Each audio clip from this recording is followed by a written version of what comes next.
នេះរសៀលថ្ងៃទី28ខែឧសភាឆ្នាំ2026ម្សិលមិញនេះនៅពហុកីឡដ្ឋានជាតិអូឡ িম্প ិកបានប្រារព្ធពិធីដាស់ស្មារតីជាតិគឺជាការបង្ហាញនៃការចងចាំបទពិសោធន៍និងព្រឹត្តិការណ៍ដែលប្រទេសកម្ពុជាបានឆ្លងកាត់តាំងពីអតីតកាលជាពិសេសព្រឹត្តិការណ៍ឈ្លានពានពីសំណាក់ទាហានថៃមកលើដែនអធិបតេយ្យភាពកម្ពុជានៅក្នុងឆ្នាំ2025ដែលមានទាំងភាពឈឺចាប់ការលំបាកនិងភាពអយុត្តិធម៌ដើម្បីប្រែក្លាយអតីតកាលទាំងនោះទៅជាកម្លាំងនៃសាមគ្គីភាពនិងឯកភាពជាតិមហាគ្រួសារខ្មែរសម្រាប់ពង្រឹងខ្លួននិងការពារសុខសន្តិភាពជាតិឲ្យបានរឹងមាំជានិច្ច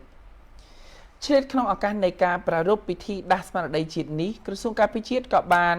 ផ្សព្វផ្សាយច្បាប់ស្តីពីកាតព្វកិច្ចយោធាឲ្យដល់ស្រទាប់យុវជនយុវនារី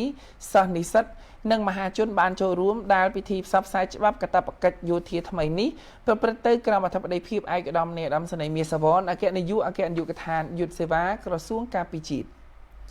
កាតព្វកិច្ចយោធាជាករណីចាំបាច់និងជាកិត្តិយសដ៏ឧត្តមឧត្តមរបស់ប្រជាពលរដ្ឋកម្ពុជានិងជាវិធានការដ៏មានសារៈសំខាន់ក្នុងការជួយពង្រឹងវិស័យការពារជាតិ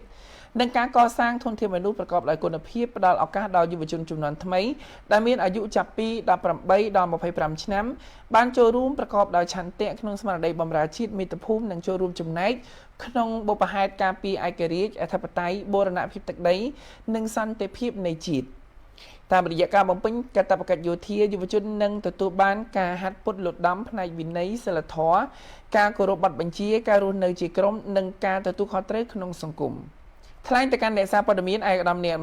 ឧត្តមសេនីយ៍មាស សវណ្ណបានមានប្រសាសន៍ថាគឺក្រសួងការពារជាតិ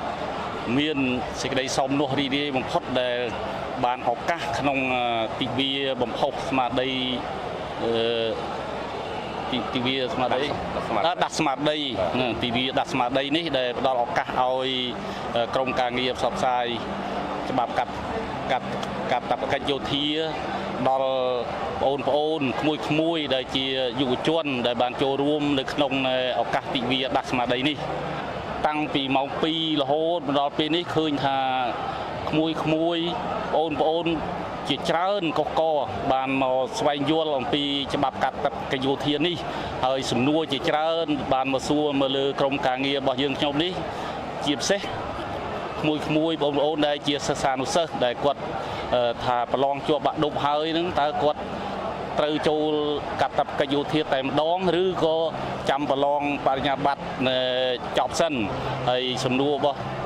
ក្មួយនេះយើងឆ្លើយថាបើសិនជាក្មួយបងប្អូនដែលជាប់បាក់ឌុបហើយគាត់មានសមានចិត្តចង់ចូលកាត់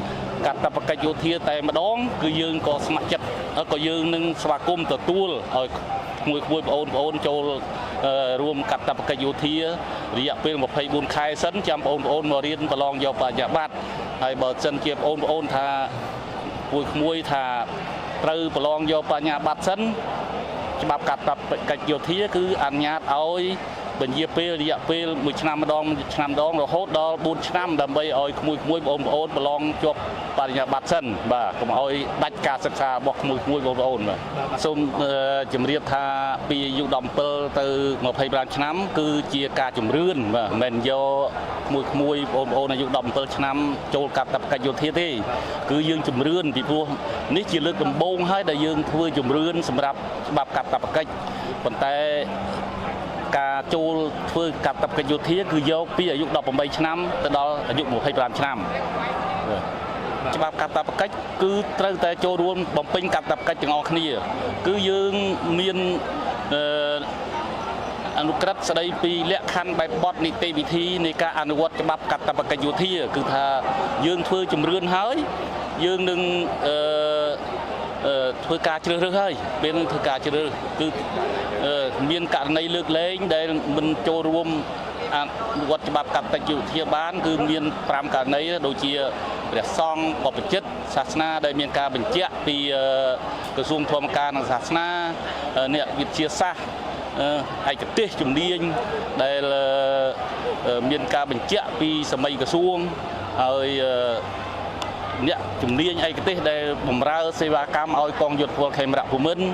ហើយនឹងជនដែលសោយបញ្ញាឬពិការភាពដែលមានពិការភាពគឺយើងលើកលែងបាទ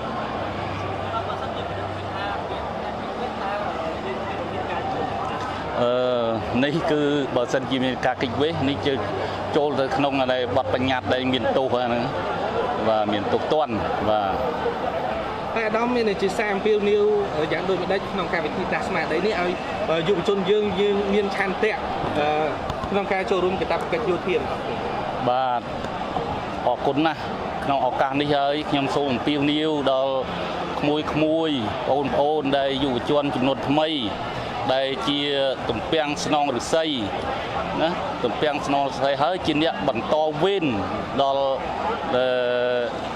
កងកម្លាំងកងយុទ្ធពលខេមរៈភូមិន្ទរបស់យើងឃើញថាទឹកដីរបស់យើងត្រូវតែការពារដូច្នេះអ្នកណាជាអ្នកការពារ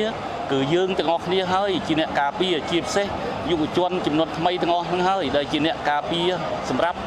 នៅបន្តវេនឲ្យកូនចៅរបស់យើងមានទឹកដីរស់នៅដោយសុខសន្តិភាពហើយជាខឿនការពារជាតិរបស់ប្រជាជនហើយជាកាតព្វកិច្ចយោធាដើម្បីជាតិមាតុភូមិរបស់យើងទាំងអស់គ្នាហើយយើងទាំងអស់គ្នាក៏ដើម្បីការពារជាតិមាតុភូមិដែរ